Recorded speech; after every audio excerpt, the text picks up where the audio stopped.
Sir, Nagpur में एक hit and run का मामला सामने आया है। आरोप लग रहा है कि बीजेपी के प्रदेश अध्यक्ष के बेटे हैं, लेकिन वो इनकार कर रहे हैं। इससे आपका क्या कहना है?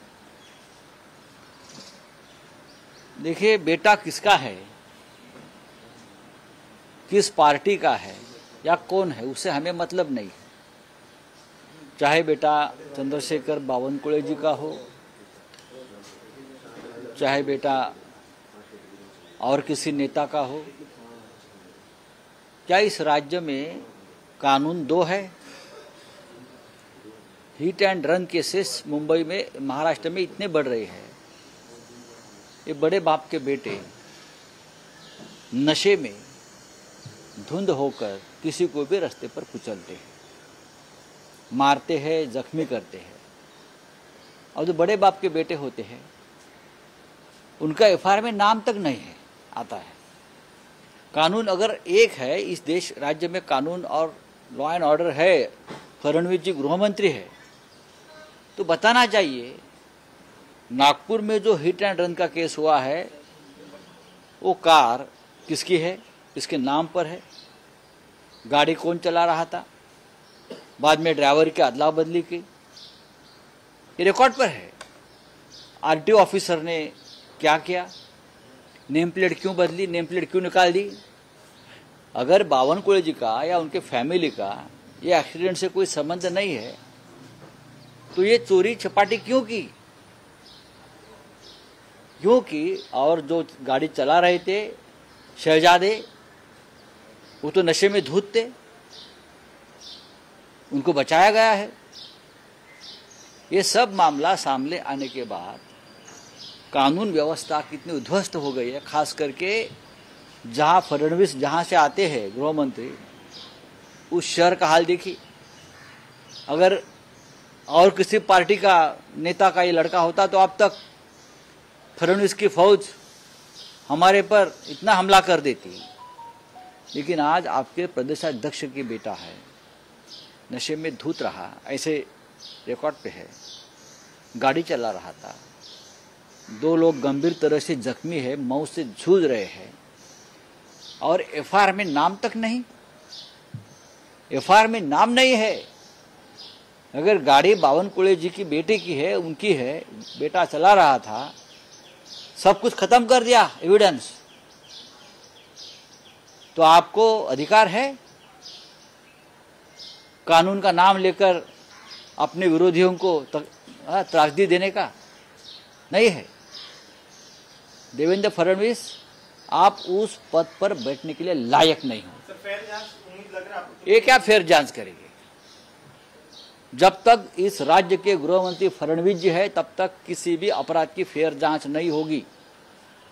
जब तक रश्मि शुक्ला डीजी है, तब तक कोई फेयर जांच नहीं होगी। कानून उनके कोठे पे नाच रहा है, फडणवीस जी के नचाया जा रहा है, खरीदा जा रहा है, लोग कुचलकर मारे जा रहे हैं उनके गाड़ी के नीचे। हाँ, एफआईआर में नाम तक नहीं। गाड़ी आपकी है, गाड़ी में आपका बेटा बेटा है, वो नशे, वो लाहौरी बार है, रेस्टोरेंट बार, वहाँ का सीसीटीवी फुटेज निकालिए लाहौरी बार का। वहाँ नशे में कौन धूत था, कौन दारू पी रहे थे, नशा कर रहे थे, और बाद में गाड़ी में बैठकर गाड़ी चला रहे थे, लेकिन सीसीटीवी फुटेज आप नहीं है।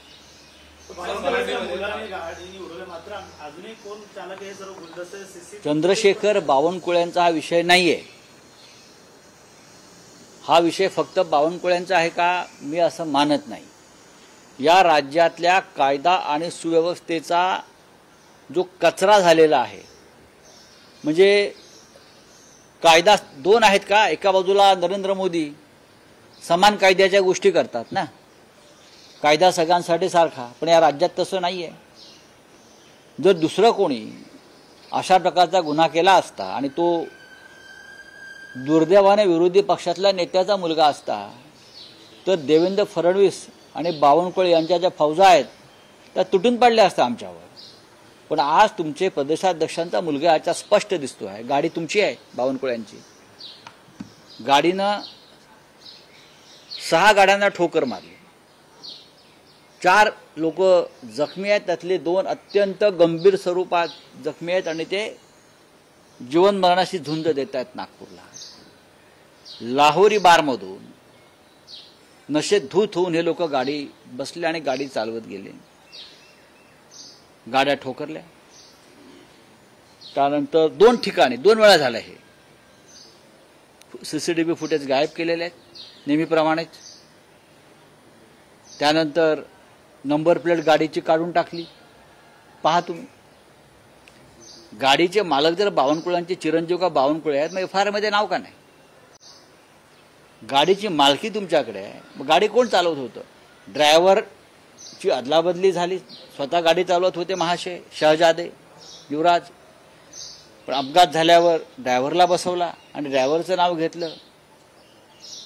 म्हणजे ही जी रंगसफेदी चाललेली आहे, हा या राज्यातला कायदा आहे. फडणवीसजी, आपण गृहमंत्री आहेत ना, आपण शपथ घेतलेली आहे संविधानाची की मी सगळ्यांशी समान न्यायानं वागेन म्हणून.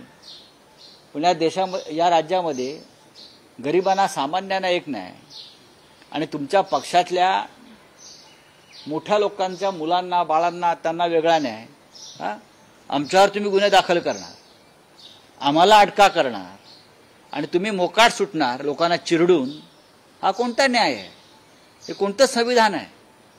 फडणवीस यांच्यासारखी व्यक्ती या राज्याच्या गृहमंत्री पदाला लायक नाही. सर, MIM ने गठबंधन करना चाहती महाविकास आघाड़ी से, महाविकास आघाड़ी की क्या भूमिका है? MIM महाविकास आघाड़ी से हाथ मिलाना चाहती ताकि गैर बीजेपी वोटों को देखिए, बात ऐसी है, आपने मुझे सवाल पूछा है, मीडिया के माध्यम से हम उसका सवाल नहीं दे सकते, जवाब नहीं दे सकते ना. इस प्रकार का कोई प्रपोजल ही नहीं है, इस प्रकार का कोई हमारी बातचीत नहीं है. जब सामने आ जाएगा प्रपोजल तो महाविकास आघाड़ी चर्चा करेगी, लेकिन अब तक तो हमारे सामने ऐसा कोई प्रपोजल ही नहीं है. धर्म नाही आहे. दुसरीकडे ते म्हणतात की शिवरायांची समाधी यांनी शोधली, इतिहासकार म्हणतात की फुले यांनी समाधी शोधली. या ठिकाणी 2 आता वाद होऊ शकतो. काय मोहन भागवत म्हणतात हे खा ते खा, हा धर्म नाही. बरोबर बोलले आहेत ते, हे बरोबर बोललेले आहेत. पण फक्त जेव्हा या राज्यामध्ये देशामध्ये खाण्यावरून आणि पिण्यावरून झुंडशाही आणि मॉब लिंचिंग सुरू होतं, तेव्हा जर भागवत साहेब बोलले असते तर आम्ही त्यांच्या पायाला हात लावला असता. या देशामध्ये मॉब लिंचिंग खाण्यावरून जे बळी गेले, खुलेआम माणसं मारली गेली, तेव्हा जर भागवत साहेब बोलले असते सरसंघ चालक, तर नक्कीच आम्ही त्यांचा गौरव केला असता. म्हणजे आता बरोबर बोलतायत. इतिहासकार म्हणतात की महात्मा फुलेंनी समाधी शोधली आहे शिवरायांची. त्यांचं म्हणणं आहे की शिवरायांचं स्मरण व्हावं असं देखील त्यांचं म्हणणं आहे. पुण्यामध्ये वाचन केलं. नाही, मला तुमचा प्रश्न समजला नाही. शिवरायांची समाधी देखील त्यांनी शोधली आहे. त्यांनी म्हणजे कोणी? मोहन भागवतांनी. मोहन भागवतांनी शोधली. त्यांचं म्हणणं आहे की शिवरायांचं प्रश्न चुकतोय तुमचा. शिवरायांचं स्मरण व्हावं त्यासाठी त्या ठिकाणी मोहन भागवतांनी समाधी शोधली असं त्यांचं म्हणणं आहे. मोहन भागवतांनी समाधी शोधली? म्हणजे असं म्हणणं शिवरायांचं समाधान व्हावं. नाही. आणि फुलेंनी इतिहासकार म्हणतात की फुलेंनी. बघा, आपला काही प्रश्न चुकतो आहे. मोहन भागवत असं बोलणार नाहीत, मी सांगतो. आपण समाधी शोधली असं ते कसे काय बोलतील मोहनराव भागवत? शक्यच नाही. बघा, समाधी शोधली याच्या मागे महात्मा ज्योतिबा फुले यांचं योगदान आहे, हे सर्वत्र आहे. त्याच्यामुळे या वादात न पडता बघा, तर कोणी शोधली असेल, टिळक आणि फुले तसे समविचारी आणि समकालीन होते, साधारण मागे पुढे होते. दोघांनीही त्यावेळेला छत्रपती शिवाजी महाराजांच्या बाबतीमध्ये त्या भूमिका घेतला. मग महात्मा फुले जे असतील किंवा टिळक असतील, या वादात पडण्याचं कारण नाही. छत्रपती आमचं दैवत आहे, समाधी रायगडावर आहे, त्याचं स्मरण आणि त्याची निगा आपण राखली पाहिजे. राहुल गांधी ने वर्जीनिया USA में जाके बयान दिया कि इंडिया में, भारत में एक जात दूसरी जात से कम है, एक लैंग्वेज दूसरी लैंग्वेज से कम है, कुछ राज्यों के नाम लिए कि ये राज्य इनसे कम है. बोले ये RSS और BJP वाले इस तरह से उनका कहना था, क्या कहें? राहुल गांधी जी ने जो कहा है उसमें गलत क्या है? राहुल जी ने ठीक ही बात की है. हमारे देश में ये चल रहा है और बीजेपी के लोग ये 10 साल में ये जाति का और धर्म का राजकारण, तुष्टीकरण ज्यादा कर रहे हैं. राहुल गांधी ने जो बात की है लोगों की मन की भावना है। बीजेपी वाले